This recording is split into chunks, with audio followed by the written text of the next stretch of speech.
We call this gathering the art of allowing because that premise is so important. And that premise says well-being flows. And you can let it in or not, but well-being is flowing. And when you're letting it in, you feel wonderful. And when you're not letting it in, you don't feel so wonderful. But you have control about whether you let it in, no matter what the conditions are that you seem to be standing in. And that's the thing that we so much want you to do here today. We want you to try, make an effort at least, and many of you will get there. Many of you are already there, where you are able to, for just a little while, separate your emotional journey from your action journey. Your emotional journey from your physical journey. Because if you can do that, then you will be separating your vibrational journey from your action. And when you are able to distinguish clearly the vibration of your being, now you've got control of everything that happens to you. But until you can distinguish your vibrational, emotional journey, you don't have any control. You're like a cork bobbing on a raging sea. You're going wherever the current takes you. But when you take this emotional journey, now you've got control. Now here's what we mean by this. An action journey will describe someone who is sick. They've got a disease that has been frightening people for a long time. It's one of those big labels that nobody wants, that people worry about. They show you the commercials where they get that look on their face when it is pronounced to them that they've got it. It's the end of their world as far as they know. It is incurable. So someone stands in that place with that kind of label. Well, the action journey goes like this. I have to fund research. I have to convince another millions of people in my cause that I have to fund research that has not yet been done, that is being lobbied against by all kinds of people for all kinds of different reasons. And I have to be the loudest voice, and I have to garner the resources and the scientists and researchers in order to create the drug. And then I have to bring myself to the physician who is bold enough to try this new technology. And I have to convince him that even though the current that is currently afoot is different than what I am about, and I have to convince him that he should fight that battle with me, and then I have to get the personal resources to be able to afford my personal application of this, and I've got to do it really fast because they tell me I don't have much time. And we say, that's quite an action journey, isn't it? The emotional journey says, I've got to talk to myself here for a few minutes and see if I can't move from despair to hope. That's it. I have to just use words that soothe me for now to move from despair to hope. Now, pessimistic people who don't understand the power of vibration would say, you got nowhere. You feel a little better, but the disease is still within you. And we say, that's where they're wrong. Because in the journey from despair to hope, your vibration has shifted dramatically and you have changed the lever of your valve and more well-being is flowing in. And we will admit that 99% of all creation occurs vibrationally before there is evidence. So we will acknowledge that the evidence is not testable yet, but we will not acknowledge that the progress has not been made. When you change the way you feel about something, you change everything. And if you can stand in that place of not taking score, which changes your feeling back again, the evidence will manifest. It is our promise to you.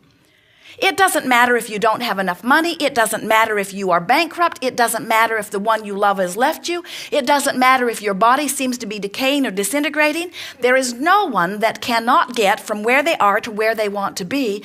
If you will accept that, it is an emotional journey, not an action journey. And when you start moving the way you feel, that means you've shifted your vibrational point of attraction.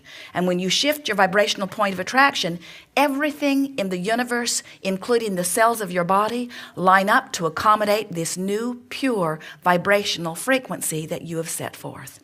Every disease that exists on the planet today, no matter what label they've given it, is as a result of contradictory energy. It's as a result of summoning energy that you're blocking. Every single time, no exceptions. There is not a disease that does not have that at its basis. There are many who would say, well, soothing myself and making myself feel better is like denial. And we say, it's like deactivating illness. Call it anything you want. We would not call it denial, even though it may be. We would call it adjusting the vibration of me so that I allow the well-being in that I wasn't allowing in before when I didn't feel so good. Some would say, well, Abraham, you're encouraging us to just ignore, to put our head in the sand and not face reality. And we say, yes, yes. Because when you face a reality that you do not want, you perpetuate the reality that you do not want. You cannot look at something without activating it within your vibration. And this is the word that we most want you to leave here resonating with. It is the word activate.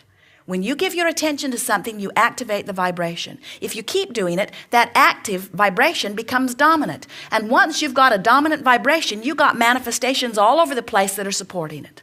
So then many of you say, oh, well, now I've got this manifestation. I need to take this action journey. And we say the action journey from that point of vibration only creates the same thing over and over and over again. Don't you see it? As fast as they get rid of one disease, another one squirts out. The resistance keeps showing up in different ways.